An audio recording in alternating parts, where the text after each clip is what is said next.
Lockdown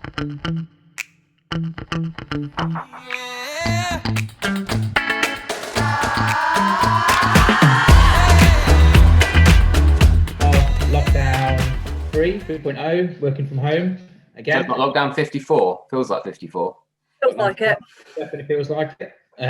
So obviously we're doing this over Zoom. And obviously just a quick catch up. We've only got a short space of time, but obviously want to touch on a few things. I think the first one being is, what impact has the lockdown had on dental practice sales, and if any? Well, I think if you were to give it a headline, I think the answer would probably be none, wouldn't it? I mean, clearly there are some deeper impacts other than beyond that. We are getting a few practices which are saying that they're getting a heavy rate of patients cancelling, which of course then will have a knock-on effect for those who are in heads of terms if they're going to meet their income thresholds, or indeed UDA targets as we speak at the moment. But aside from that, in terms of sort of viewings, practice coming to market, I wouldn't say we're seeing a great deal of difference, are we? Not at all, to be honest. I mean, January is always a bit of an odd month anyway. People tend to come back with a bit of renewed vigour, but in real terms, often when accounts aren't being prepared till the end of the month and people are just trying to kind of like gear up for the UDAs, January can be quite a slow month for practices actually coming to market, at least till the second or third week.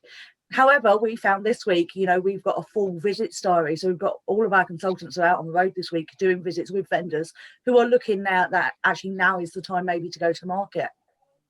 Yeah, I suppose if you looked at it in two parts, actually, when we came out the first lockdown, is a lot of deals went on ice that were currently sold subject to contract.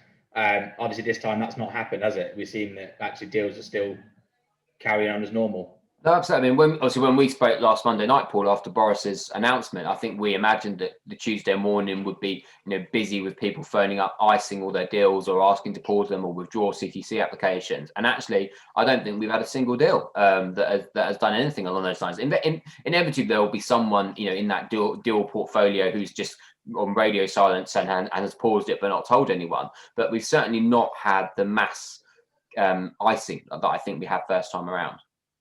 No, I think the thing is, what the first time around has given us is a workable template. People there's not the concern as to what's going to happen. We aren't all just sitting here waiting for the other shoe to drop.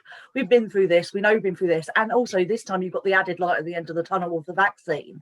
Now, be it, we're not expecting the world to get completely back to normal tomorrow, but actually the banks have been lending, this sales have been completing both private and NHS. And as a result, people are confident that's going to continue and that's going to happen. Well, yeah, I mean, just to put some numbers on it, I mean, we agreed, 4 or 5 deals last week. We've had, a couple of completions, I think, as well, maybe 3 completions. So things are still happening. And as you say, obviously, we're doing this now on Tuesday, the 12th of January. And last night, of course, they released the vaccination program where they're now saying that they think they can get all over 50s vaccinated by the spring, which will make an enormous difference if, that it heavily reduces hospital rates. Yeah, so overall then positive at the moment in terms of active deals, sold to contract. As you said earlier, actually, the diary hasn't really dipped off much either. Obviously doing safe visits and safe appointments within the realms of what we can do. But it doesn't seem that the appetite to sell hasn't dipped off either, which is good. And actually they probably shouldn't be concerned with that. I think if anything, values are quite strong. And I mean, the appetite to buy is there as well. I mean, as we've all discussed many times, the amount of buyers who have actually kind of been spurred on by this to actually go, well, now's the time to own a practice. We've had a lot of what we classify as almost dormant buyers who have gone, well, actually, if I'm not getting the best deal as a self-employed associate, if something like this is going to happen again, or if something like this is going to drag on, I want the security of my own practice. So a lot of people have come back to market. Yeah, which is good. So obviously, that's just on briefly in terms of what the market's doing. But for all those that want to sell and get out before the 31st of March, unless you were probably, your deal started probably in October time, it's safe to say, you're pretty much, you should be on track with, doing various things that align. But in the main, if you wanted to go to market now and sell by the end of the year and the contract year, you pretty much got no chance. Is that safe to say? Yeah, I think that's fairly safe to say. And I think for a number of reasons. First of all, I think we were discussing internally that the CQC application process is gridlocked. So anyone that needs to submit a partnership application by means of transferring an NHS contract or needs to register a new entity, be it a new limited company, if you're buying maybe a private practice, but you're buying using a limited company, the bank won't give them the money unless that entity is registered with the CQC. So I'll shut my phone up there briefly. Is registered with the CQC. And so those applications just are not going to get through in time now to enable a completion by the 3rd of March, which of course is when the budget is slated. Now, in order to beat the budget in inverted commas, you need to be unconditionally exchanged as at the 3rd of March. You can't have conditions, i.e. saying that completion is subject to CQC. So you either need your buyer to take a punt, which you can do by means of a long stock completion of 6 to 7 months. But bear in mind, if they're exchanging, they're on the hook for quite a sum of money, when really the commercial gain is the vendors, not the buyers. Yeah, and there's a huge risk for the buyer, isn't there? You know, any solicitor probably advising a buyer against it. Obviously, a seller, you know, if they can crystallize their position, great. But as you say, from a buyer's point of view, it's not a realistic option for them unless they're happy to take the punt on it. And as we know, actually, you know, how often a deal is actually bought once you've exchanged, very rare. But still, it's a risk, isn't there? And there's various stakeholders to appease in that process. So I suppose it depends on. And of course, part of that is because they don't exchange until they're ready. Whereas what we're talking about here is trying to get deals to exchange before they're ready, which means in theory that the abortive rate could be a bit higher. There's also a capacity issue to think about. I mean, in reality, a fair chunk of the dental transactions are done by the same group of solicitors, and so many of them are already in a position where they've made promises to clients that yes, we will get this done before the 3rd, and as a result, they're not going to be in a position to take on new work now and push it through at the speed that the vendors and buyers would prefer.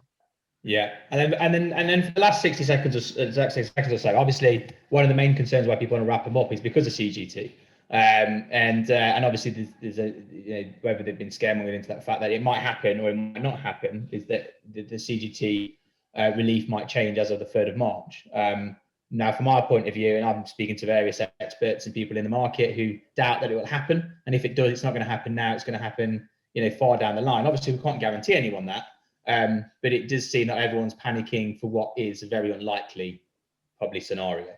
Is that safe to say? Yeah, well, I think so. I mean, if you think that, obviously, as you can probably tell that I've got considerably less hair than both of you, is that I've been doing this for well in excess of 10 years, and every single year, we go through this process of when entrepreneurs relief is taken away, or business asset disposal relief, it's called now. When that gets removed, I've got to sell my practice before the budget, and every year we go through this song and dance. And yes, there has been some changes along the way. Of course, last year, that allowance, if you like, dropped from 10 million to 1 million, which did make quite an impact on a number of our clients. But I think on the other side of the coin, you've got to look at, if you read the press over the course of the weekend, most of them who, of course, have whipped up this, this frenzy, if you like, are now saying actually that they think Rishi Sunak will delay any tax rises until certainly the autumn statement, which, if you like, gives people an element of reprieve until September time.